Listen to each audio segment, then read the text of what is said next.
اس کی مثال ایک اور ہے سمجھنے کے لیے کہ جیسے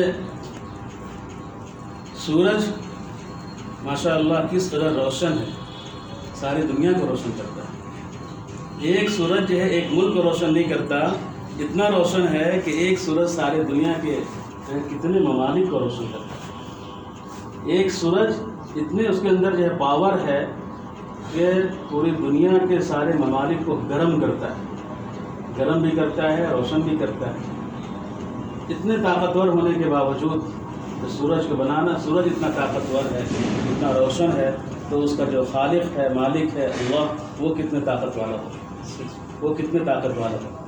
کئی لاکھ گنا بڑا جو ہے سورج ہے اس دنیا سے، کئی لاکھ گنا بڑا۔ اب اندازہ لگائیں کہ اس سورج کا خالق بنانے والا کتنا بڑا، کیسی طاقت والا، کیسی قدرت والا۔ اللہ اکبر، یہی مطلب بڑائی تو اللہ ہی کے لیے ہے۔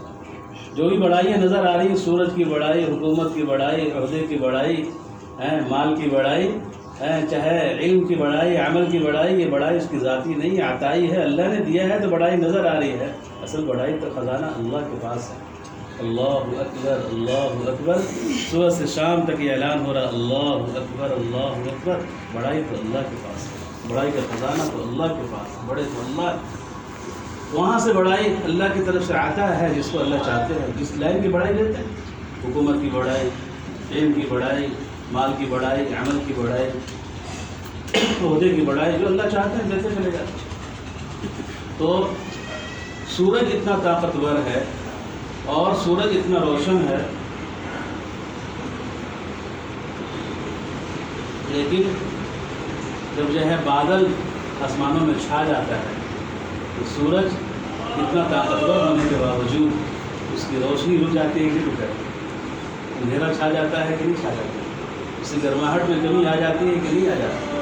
اللہ کی قسم، ایک مومن بھی ایسے ہی تھا، سورج کے طریقے سے روشن تھا، سورج کے طریقے سے طاقتور تھا، بے عوض کی جو ہے روشنی سورج پھیلا رہا ہے، بے عوض کی یہ جو ہے سب کا ہمدرد تھا، سب کا خیر خواہ تھا، سب کا بھلا چاہنے والا تھا، سب کی خیر خواہی کرنے والا تھا۔ یہ مومن اتنا قیمتی تھا اس دنیا کے لیے، لیکن گناہوں کی وجہ سے، گناہوں کا بادل آ کر کے اس کے ایمان کی طاقت کو روک دیا، اس کی دعا کی قبولیت کو روک دیا۔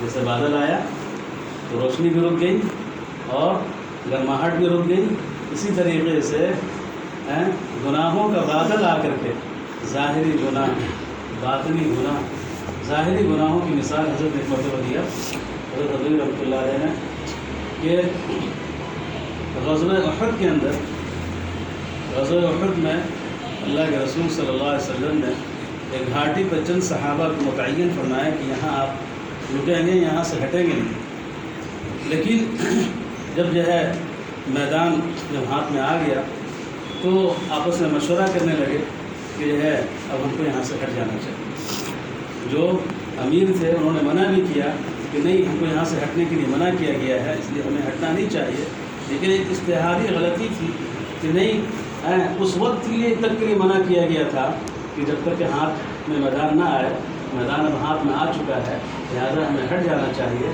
لہٰذا وہ ہٹ گئے۔ جان بوجھ کر کے نہیں کیا انہوں نے، ایک جو ہے ایک آپس کے اندازے سے، ایک جو ہے اشتہاری غلطی سے کہتے ہیں، اس طریقے سے میدان کو چھوڑ کر کے ہٹ گئے۔ حضرت فرماتے تھے بڑے دکھ اور درد کے ساتھ میں کہ جیتا جتایا میدان ہاتھ سے نکل گیا، ایک جو ہے سنت کو چھوڑنے کی وجہ سے، ایک حکم کو چھوڑنے کی وجہ سے میدان ہاتھ میں آ چکا تھا۔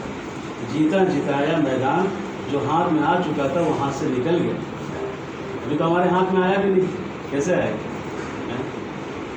ایک سنت چھوڑنے کی وجہ سے۔ نبی موجود ہے اور صحابہ موجود ہیں، صحابہ کے کیا مقام ہے، اس کے باوجود جو ہے جو ہاتھ میں حاصل ہو چکا تھا، آ چکا تھا، وہ حاصل ہو گیا۔ ایسی باطنی گناہوں کی مثال میں فرمایا ایک مرتبہ کہ جو ہے غزوہ حنین میں اللہ تعالیٰ نے قرآن کریم میں اس کی ارشاد میں فرمایا، لقد نصرکم اللہ فی مواطن کثیرہ اذ اعجبتکم کثرتکم فلم تغن عنکم شیئا۔